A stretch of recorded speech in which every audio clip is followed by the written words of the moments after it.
Welcome to Cheers to This, the podcast where meaningful conversation is mixed with a good drink.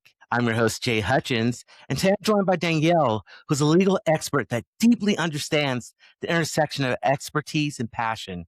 We welcome you to pour yourself a glass and join the conversation. Hi, Danielle. How's it going? It's going very well. I'm excited to be here tonight. Oh, I am so excited to have you. Oh, looks like you were pouring up something nice. What's in the glass? So I have this bottle of, I don't know if you can see it, Prosecco that I've had since Mm-hmm. New Year's. So I thought tonight would Wow. be a great time to bring it out and to enjoy with you. I absolutely love that. That's amazing. It's going to be a special conversation. So I'm excited that we have the Prosecco for it. Me too. I can't wait to do our toast so I can start drinking. Well, let's go for it. Danielle, do you have a cheers today? So my cheers is to being unafraid to try new things and to go in new directions and to meet new people. Cheers. Cheers. Mm. So Now this is that's a good. start.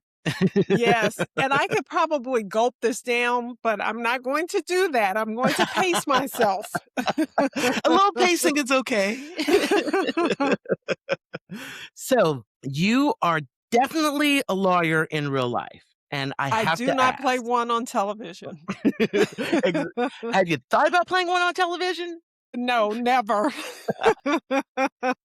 Never. The only thing I've ever wanted to do my entire life was be a lawyer until I started content creation. Oh, so that mixed things up for you a little bit there. It did. It threw a little curveball. So you said that you always wanted to be a lawyer. So I'm curious, what first pulled you into law? And was there a point where it shifted from just a career path to something you cared like a genuine, deep passion for? So I wish I could remember exactly what it was that made me say, oh, I want to be a lawyer. I'm supposed to be a lawyer. But I know that when I look at my childhood diaries, I have written in my diaries, I'm going to go to college. I'm going to go to law school. I'm going to be a lawyer. I'm going to do this. And I'm someone who's always kind of planned my life and planned stuff. And that's what I was doing when I was, pretty young. The idea of being a lawyer, number one, you get to Hmm. help people. So that Yeah. was important. And then I saw people on television who were lawyers that I admired. Clara Huxtable by the time I was in high school, so Yes, I good loved one. Claire. Exactly.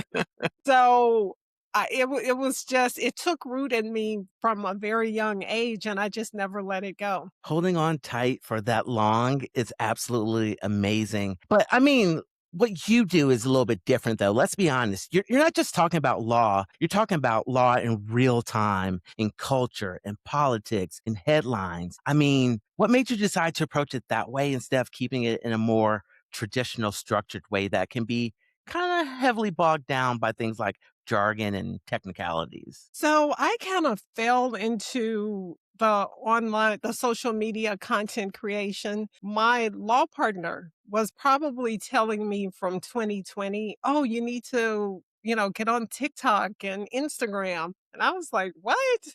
What is this TikTok? I did not get on TikTok, I think, until maybe sometime in 2023. Ooh, And okay. initially I was just a consumer, watching the videos. Hmm. And she was constantly saying, you need to make videos. And this was for our law firm. So our marketing team was saying, oh, you all need to be making videos. And I just couldn't really get interested in doing it. Oh. But I have always been someone who has lots of opinions and like to talk about what's in the news and like to talk about politics. So when I started doing that, it felt pretty comfortable and I just continued. My husband is probably happy because I would be talking to him and he would be very uninterested.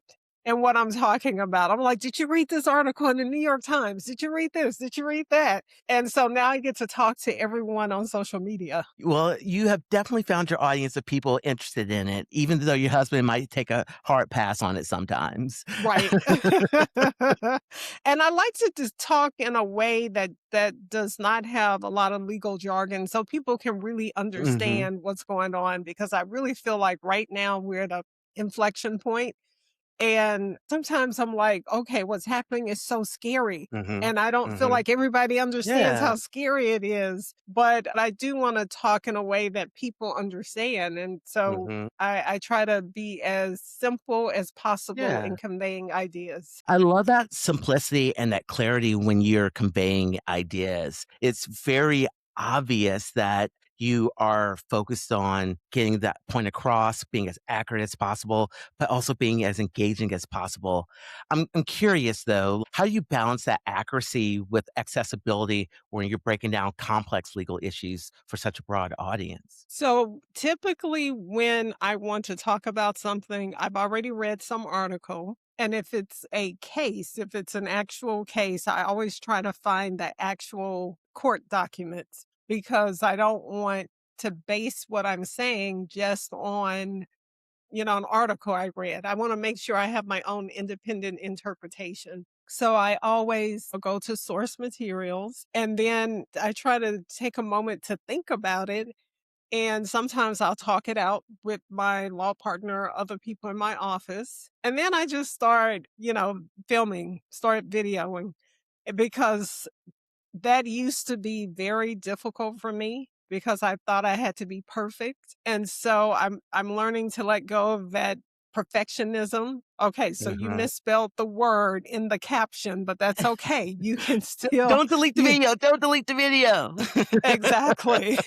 Exactly. It didn't come out perfect. It doesn't, and I can be very hard on myself about my Mhm. looks. And I'm like, oh my gosh, you look terrible. And I'm like, that's what filters are for. So, but Oh, that's yeah, but I do amazing. try to make sure I research so that I can maintain a level of credibility with people when I talk about things. And when I'm wrong, I'm willing to say, oh, I was wrong about Mhm. that.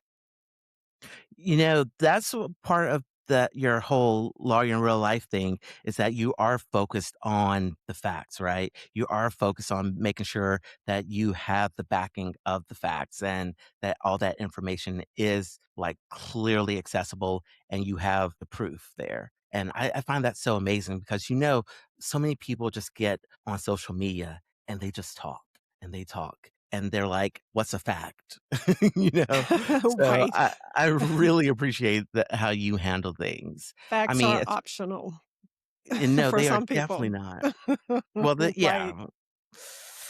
You've taken something that can feel really inaccessible and made it engaging. I mean, you did this one thing that recently that I loved called Pam Bondi's Greatest Hits of Injustice.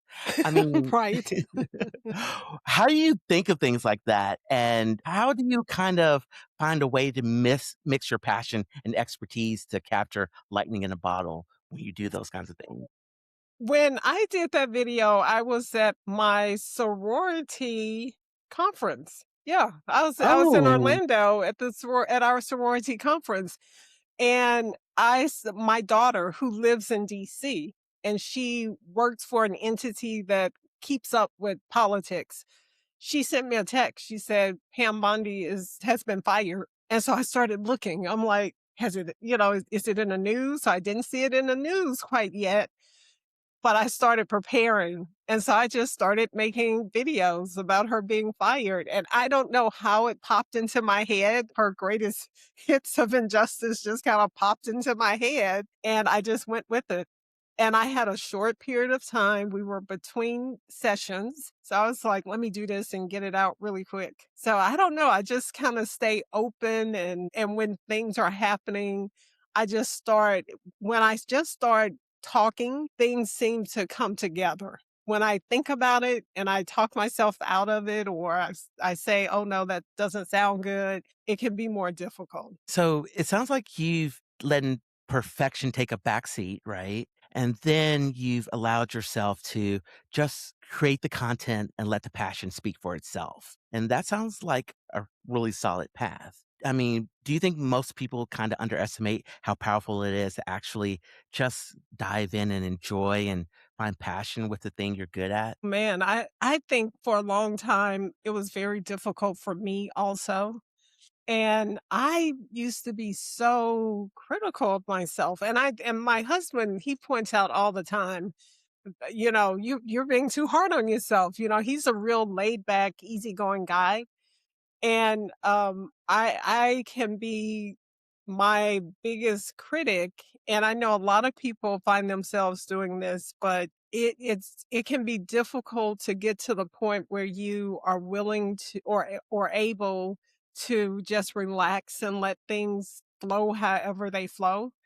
And the Yeah. thing that I tell myself today when I'm worried about how something's going to sound, how something's going to look, what people are going to think, I always tell myself, well, what's the worst that can happen? So, people may criticize you. Somebody might say that doesn't sound right. You might be wrong. But I always kind of do that analysis. What's the worst that can happen? So if the worst that can happen is that I get criticism from somebody else, I'm okay with that. I can live with that. So Yeah. I just try to, let go of the perfectionism. And I remember a quote that I heard from Oprah Winfrey, Auntie Mm. Oprah, a very long time ago. She said she was not a perfectionist. She just Uh-huh. gets things done. And I remember Oh. when I heard her say that, it was so many years ago. I was like, oh my God, how does she do that? How can she just let Mhm. things go? And so now I remind myself, if Oprah isn't a perfectionist, I don't have to be a perfectionist. I can just, go with the flow. That is one of the few times I think, you know what? Getting on the same level as a billionaire is kinda okay. Right. Oprah gave me 2 pieces of advice, the one about not being a perfectionist, and the other was you should never go out without something on your lips. So I try to remember that, so I try to have something that I can put on my lips. Do you have a go-to that for the lips, or is it wherever you can grab? I have so many because I am someone who is influenced by stuff I see on TikTok and Instagram. So I am I can be easily influenced. So I have Fenty and I have like right now I'm doing the lip bar, which I like a lot. So I have a lot in almost every purse, every bag, I have something, something different. Oh my gosh, I love it. Well, you got 2 really good pieces of advice from Oprah, and you put the perfectionism behind you, which brings me to something I am very curious about since you're not aiming for perfection. Because I think about your coverage of topics. I mean, there's this depth of knowledge and passion that just shines through. But since you're not aiming for perfect, do you ever feel the pressure of being the explainer in moments when things are still kind of unfolding? I don't feel the pressure of it. I actually kind of like it. I like trying to explain things that I think can be complex. And I feel like as I'm explaining sometimes, I'm understanding even more, so it's helping me also. And when I get into the comments, people have all kinds of other perspectives and other insights. And I really appreciate that. And I used to be someone who would argue back and forth with people in my comments. I tried not to do that today. And also in my lives and TikTok, my first live, TikTok banned me for like a Ooh. week or something because people were saying stuff that was sounding kind of crazy. And I was like, well, I'm going to say crazy stuff too. You're like, "If But you're I feeling learned froggy, I can feel froggy too." exactly. But I learned TikTok does not approve of that. And they said I was bullying people or something. And they banned me, Mm, for a period of time. But hmm. I don't feel pressure in explaining things. And if it's something I don't understand, I just don't talk about. So the advantage with these platforms is that we only have to talk about things we want to. So it's not like a job where I'm required to talk about anything. So I get to choose. And there are lots of topics I'm really interested in, but I don't understand in a way Mhm. that I can convey it to someone else. So I love that you brought up topics that you're interested in because your passion is amazing. But I want to pick your brain for a second. What's Okay. a recent legal issue or case that you just can't stop thinking about right now? And what about it specifically has you hooked? Okay, so the issue that I am really focusing on right now is the voting rights cases. Mhm. So we are waiting for a decision from the Supreme Court, which about it's a case from Louisiana, and in that particular case, they're trying to strike down another portion of the Voting Rights Act, and it is the portion that allows us to have as many minority representatives in Congress. We anticipate, based on the oral arguments, that the Supreme Court is gonna do away with the provision. So Mhm. that could have such far-reaching implications. So we have these people in Congress who've been there for a long time, from Georgia, Alabama, a lot of southern states, because they have safe districts. Those districts are probably gonna go away. That's S so it's intimidating and scary it's and so yes, all of those things. And then what the Trump administration is doing, that executive order about stopping mail voting and the information they're trying to get from the states, the voting information. So all of this is it's all kind of the same because it all leads to us having less representation and less access to voting. So I feel like I brought I've kind of made this a little depressing. well, I'm about to double down on the depressing I because know. you posted this video that shows how brilliant your mind works, right? When it came to voting rights. And it was about this religious sect in Arizona, I believe, where the women Yes. are pushing to overturn the 19th Amendment that gave women the right to vote in the Constitution, and they want household voting only, and you were Mhm. tying it into, like, Gilead from The Handmaid's Tale, and you mentioned the SAVE Act, and you were, like, pieced it all together, and, like, what's the magic of how your mind works, I guess, is the question. So I don't know if I can tell you how my mind works, but I will tell you that these are real things. I mean, and it's not like I'm just making up some crazy theories. Right? It's I mean, it's first of all, I was talking about an article that I'd read that was in the New York Times, Mhm. and these people are serious. And I always feel like we're just kind of, going around about our lives thinking everything's okay. And I'm like, oh my gosh, there's some crazy people out there. Yeah. There are people who think women should not have the right to vote. And when you talk about The Handmaid's Tale, I did this video about a year ago about how what happened in Gilead in The Handmaid's Tale, how that could actually happen in the United States and we don't have to change the Constitution. And so in that video, it's a kind of long video, I talked about the amendments to the Constitution, how they can be used, how Congress could pass laws, how the things that happen could actually happen. And then Yeah. when you see women who are saying, I want to submit to my husband, I don't want to vote. I'm willing to allow him to vote for our household. And they're saying it with straight faces. And I'm like, are we on the same planet? No, we aren't. Well, It we might does be on the not same feel like we planet, are. different realities. Same planet, but different realities. That's probably Very what it is. different. And Yeah. their movement is growing. So one of the leaders in their movement, he has a connection to Hegseth. Of course he Pete does. Hex Mhm. Yes, Pete Hegseth, attends is part of the denomination or attends the church or something. There's a connection there. So at the highest levels of power right now, today, we have people who may be thinking the same way as those folks. So that to me is really disturbing. That is disturbing. So that's disturbing, and you've been focusing a lot on voting.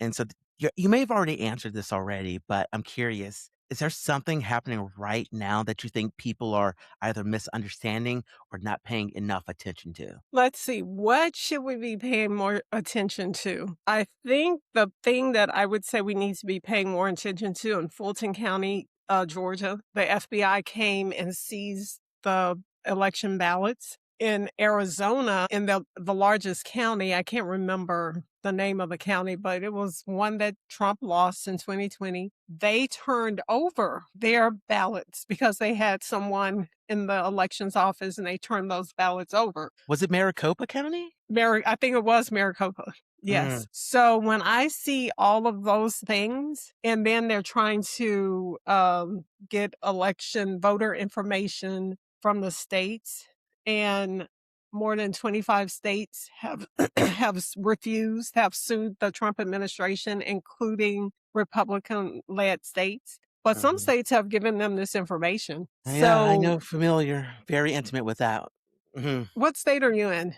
I'm in Texas. Oh, okay.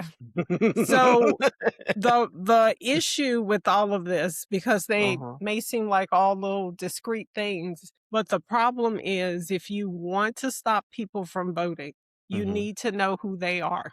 And the Yes. way you know who they are is by getting that voter information from the states. So when Trump says he's creating a citizen database, when they are trying to get this information, when they're seizing ballots, all of those things. To me, it feels like they have a very well defined intent in mind. And it's not to help us vote. It's not to increase voting. No. So we know it's a plan that they're putting in place to suppress votes. And I think we take it for granted that we can vote, if we want to. And if you don't want to, you don't. But I don't know if it's something we can continue to take for granted. Yeah, I think it's absolutely terrifying that the intent is that obvious, Hmm. right? And I'm thinking the only saving grace is that they wouldn't be able to do this effectively because of the way they gutted the federal government and the workforce there. I'm like, where did they get the resources to maintain a database like this or even try to call it that quickly? So that's the only saving grace I'm thinking of right now because am I wrong to assume this, but should I be scared of the Supreme Court a little bit right now? Yeah, you should definitely be scared. I'm sorry to be such a Debbie Downer, but I think you should definitely be afraid of this Supreme Court. And I am more concerned about outside entities. So Mm, we know the Heritage Foundation has a huge impact on our government. There are people at all levers of government who have worked for the Heritage Foundation, who authored the Project 2025 stuff. So I'm more concerned about outside entities. And, we know this administration will put together something like Doge. They could have some type of Doge like entity that's taking care of the voting stuff. So, yeah, so I'm worried. I'm concerned. well, at least I know that I'm not jumping off the deep end because if you're concerned, that comforts me to know that I'm on the right path. So Right. your content does that, even when you're talking very serious topics or even when you're weaving in the cultural references, like it makes a connection where you're like, okay, I am seeing what I'm seeing. Because a Hmm. lot of what's going on lately, it feels like I'm being gaslit half the time. And Right. so it's good Right. to have someone with your perspective say, no, you're seeing what you think you're seeing. So thank you. Well, you're welcome, but I'm sorry it's a little depressing, those topics. I don't know if they're depressing. They're wake up calls for us. Hmm. Serious topics deserve serious attention, deserve serious results. I agree 100%. So I do want to get back to the work part of this for you. What part of this work feels the most you? Like, even if nobody was watching, you have lots of people watching, but let's say nobody was watching. What part of it would you still be doing? So A lot of what I do in the videos is what I have done for a long time. My family would probably say I'm a little opinionated, and we would have these conversations. I have some very, very smart kids. And they sometimes they would say, whenever we were having a conversation, we would always end up, ask Google, because we couldn't agree who was right or who was wrong. But these conversations are conversations, and I say conversations because I do feel like I'm having a conversation with people. I start the conversation, then they continue the conversation in the comments. So it does feel to me like it's pretty authentic because I don't talk about stuff I'm not interested in. If I'm not interested in it, I'm not talking about it. There's a lot of stuff that happens. I remember when the whole Blake Lively, Justin Baldoni stuff was happening. Everybody was talking about those lawsuits, and I was just like, "Okay." I may have made 2 videos because there were, like, 2 things that were interesting about that, but the whole cultural part of it, I was like, "That's not Mhm. my cup of tea." So, I'm just not going to talk about it. So and I don't feel like it's work, and that's how I've always felt with my law career also, even though it absolutely is work. Mhm, yeah. It's a lot that I have to do, but it's never felt like it was work to me because I've always enjoyed it. Even when it's hard, even when I'm not getting the results I want, I've always still enjoyed it. And with the social media, it feels sort of the same way. It doesn't feel like a job to me. And there are times when I can't make any videos. I'm tired, I'm mentally exhausted. So I might not make a video for a week and then I'll come back and, pick up. Hey, but that's the joy of doing things you're passionate about. You don't have to go to the point of exhaustion, and then the passion kinda rejuvenates. So, Yes, absolutely. And you can have a nice drink and yes. relax. So, Danielle, I do have one more question, if I may. Yes. Where the heck can people find you? So I am find me on social media or find me in real life. If you're interested in my law firm, it's South Atlanta Injury Lawyers. Our number is 470 for you. So sometimes people will see me on social media, they'll call, and then they'll send me a message and say, "Oh, they wouldn't let me talk to you." So when you call my office, there is a whole screening process for cases. We have intake people, all of that stuff.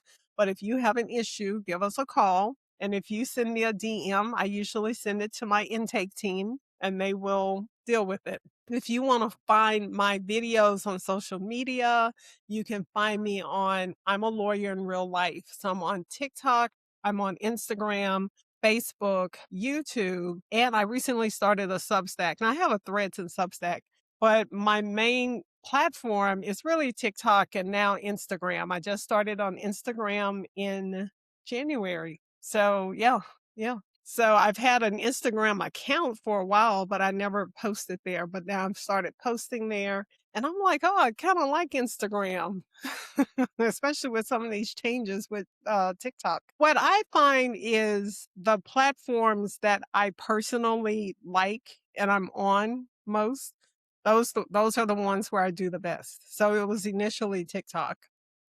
Now it's becoming more Instagram also.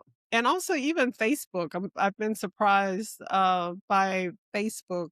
I've always been on Facebook, for a long time, but it was always people I actually know. Yeah. And now I have a Facebook channel for I'm a Lawyer in Real Life, which is separate. And I'm finding that, oh, okay, it's very familiar. Okay. So you're just able to slide right in there. I love Yes, I'm that. trying my best.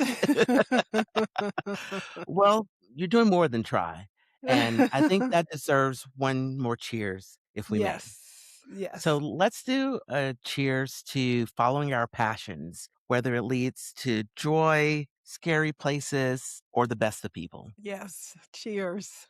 Cheers. Danielle, thank you so much for sharing all your insights and your passion and your knowledge with us today. Really appreciate it. Well, you are welcome. It has been a real joy being here with you and meeting you in person, sort of. The pleasure is absolutely mutual. So just thank you so much. And thank you to everyone that tuned in today. And this has been Cheers to This.